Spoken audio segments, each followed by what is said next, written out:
So our next speaker is Kristin Kirkpatrick, and she is the wellness planner for local developer Bellisimo. Kristin wants us to think about how we include health for everyone as we write the story of our place. Please help me welcome Kristin.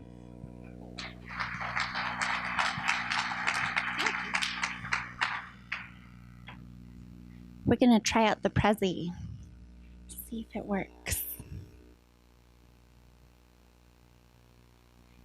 Thanks, Chris. I want to start out by having you all think about your typical day. I want you to think about the things that you need to accomplish. Maybe you're going to work, maybe you need to drop off kids, maybe you're going to the grocery store, or need to pick up a medication. Maybe you are doing all of those things. And I want you to think about how you decide to get to the places that you need to go. Are you getting in your car? Are you walking? Are you hopping on the Max? Are you riding your bike? Why are you making the decisions that you're making? Is there a way that we could be making that experience for you more enjoyable, more pleasant, more convenient? These things are important because the way that we design our community very much influences our personal decisions related to health. When we talk about health, oftentimes what we hear from people is one very small slice of the spectrum of health. We talk a lot about healthcare, about sick care, about what we do when we have surgeries, about what we do when we need medication, about where we go when we're having a baby, which is something I'll be taking advantage of in a couple of months. These are the things that we talk about when we talk about health, but health is really so much more than that. When we have good health, it's really easy to take for granted. Being truly healthy means that we have a really high quality of life. It means that we can do the things that we want to do, that we're able to get enough physical activity, that we're able to get healthy fruits and vegetables, that we're able to feel connected to our community, that we have a sense of place here, and that boosts our mental health. Research is showing that health really starts where we live, learn, work, and play. That healthcare system is part of it, but that our true health starts from those places, our built environment, the things that our cities create. And we can't talk about the health of people without talking about the health of our economy, without talking about the health of our school systems, without talking about the health of our environment. They are absolutely all fundamentally connected. We know that when we have healthy workforce, that our employees are more productive, they miss less days of work. Those healthy employees help us attract the creative class. They help us to keep businesses in our community that we want to keep. We know that healthy students perform better academically, and that those things have a real boon on the kinds of people who live here and are attracted to being here. When I talk about the work that I do in health in the built environment, I usually get kind of a confused look from people, including my own father, about what it is that I do. And really, the analogy is thinking about walking into an office, and we've all been into any kind of office. If you're getting your car serviced, there's usually a bowl of something on the front desk. And we've done the level of research that we know that if that is a bowl of candy, that you're going to eat that bowl of candy as the day goes on. We've done the level of research that if that bowl is glass rather than opaque, you're going to eat more of that candy than if you couldn't see through it. But when we replace the bowl of candy with a bowl of fruit instead, we eat the bowl of fruit. And when we talk about the built environment, it's essentially the same analogy. When we make it really difficult for people to be physically active, to access healthy foods, then we're not going to make those choices very often. There's a very small, very dedicated percentage of our population who will make healthy choices no matter what the environment is like. But most of us need a little bit of help. Most of us need a healthy choice to be available and need that choice to be safe and convenient and attractive. We know things that walking as little as 1.5 miles per day leads to a 30% decrease in the risk for heart disease, stroke, and diabetes.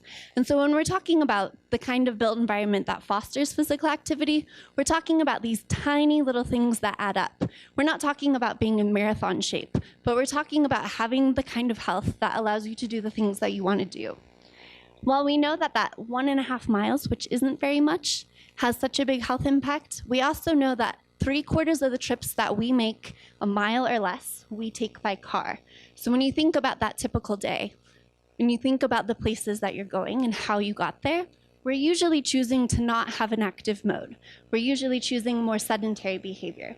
And only 15% of our kids walk or bike to school. We know that when your food environment looks like that top picture, it's very difficult to make healthy food choices. The map on the bottom is a map of food deserts in the United States by county. Food deserts are where you don't have access to a supermarket, where you truly have no place within a mile of your home to access healthy foods. And we know that doing things that are really simple, like having access to nature, like Brian talked about, even installing something as simple as street trees, have a really important impact on our mental health and well-being. It makes us able to deal better with life's adverse events.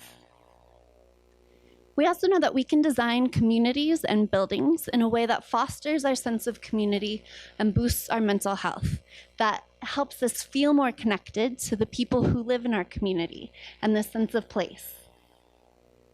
And these things not only feel good, but they have true measurable impacts in our health outcomes as well.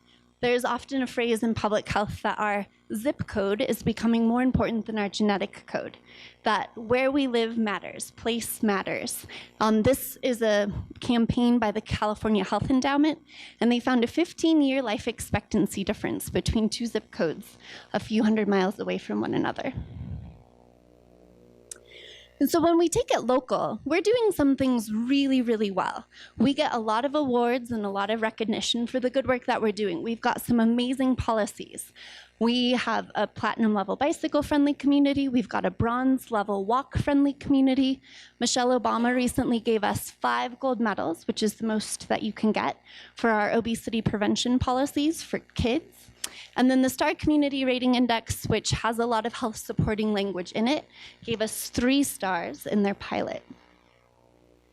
And the things that we're doing well are not happening by accident. We decided we wanted to do well on these things. We put them in our plans, we created the policies, we gave ourselves the tools we needed, and we funded these things to happen. We hired bicycle coordinators, we built beautiful bike lanes. And so as we look forward and as we continue this conversation about what happens in the growth of Fort Collins, one of the things that I want to ask is this true for everybody? We've got a lot of awards and they're well-deserved, but could we be doing a better job? Could we be being more intentional about health as we move forward? This is a map of our food deserts here in Fort Collins. The green is low income and low access at 1 mile. The orange is low income and low access at 1/2 mile. And the yellow is taking into account vehicle ownership through the American Community Survey. These maps are produced by the USDA. And you can see that not everybody in our community enjoys our farmers markets and the kind of robust food, agriculture, and tourism that I think a lot of us associate with our community. This is a photo voice conducted and funded by the University of Colorado Health. It's taken by a gentleman. This is where his kids get out of school in the dark most of the days of the year. This is Vine Street. And he says, here we have a main street in town, Vine Street, providing access to a junior high and the Boys and Girls Club of America.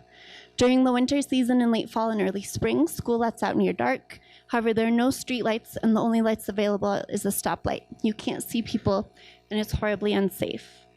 And so when we look at accident rates and things of those nature, it's important that we're thinking about everyone in our community. And then my students at CSU in the School of Public Health this year spent the entire semester this spring assessing our park spaces in Fort Collins. And they put all 55 of them into a green, yellow, or red, depending on if they felt like they had a standardized tool, if they felt like they were promoting health, or if they had some room for improvement, and absolutely found that we have some room for improvement. And generally speaking, the places where we have room for improvement are with the populations that could most benefit from improvement. One of the other things that I really hope that we think about is providing health opportunities across the age span. My family has 4 generations living within 3 blocks of each other downtown.